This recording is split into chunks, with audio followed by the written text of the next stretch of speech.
Halo Sobat Mania, kembali lagi di BRC Official, ada kabar menarik nih mengenai PSM Makassar, bersiap menghadapi Liga 1 musim 2025/2026, dengan gebrakan besar di bursa transfer. Klub kebanggaan Sulawesi Selatan ini, resmi mendatangkan 3 pemain asing asal Brasil, dengan total nilai pasar mencapai 17,37 miliar.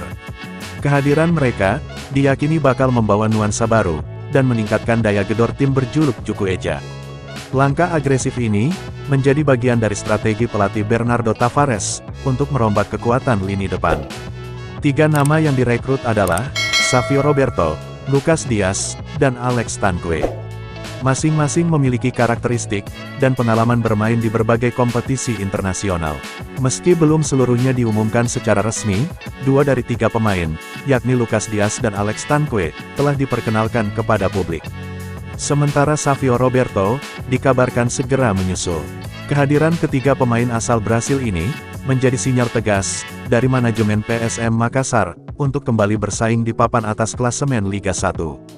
Kombinasi teknik khas Brasil, dan pendekatan taktik ala Bernardo Tavares, diharapkan dapat menciptakan permainan yang tidak hanya efektif, tetapi juga atraktif. Dengan total nilai pasar ketiga pemain, yang mencapai 17,37 miliar, publik sepak bola Makassar, patut menaruh harapan tinggi. Langkah ini juga, mencerminkan keseriusan klub, dalam mengikuti tren penguatan tim, lewat perekrutan pemain asing berkualitas. Jika adaptasi berjalan mulus, dan performa tetap konsisten, PSM Makassar, berpotensi menjadi salah satu kekuatan yang menakutkan, di Liga 1 musim depan. Sentuhan samba dari trio Brasil ini, diharapkan dapat memberi warna baru, serta membawa pulang hasil positif bagi Juku Eja.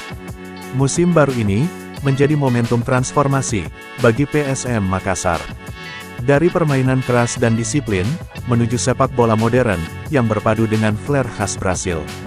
Wajah baru, semangat baru, dan harapan baru, untuk mengukir prestasi yang lebih tinggi. Nah itu dia sobat untuk update kabar hari ini. Bagaimana pendapat kalian sobat? Tulis pendapat kalian ya sobat, dan jangan lupa like, komen dan subscribe.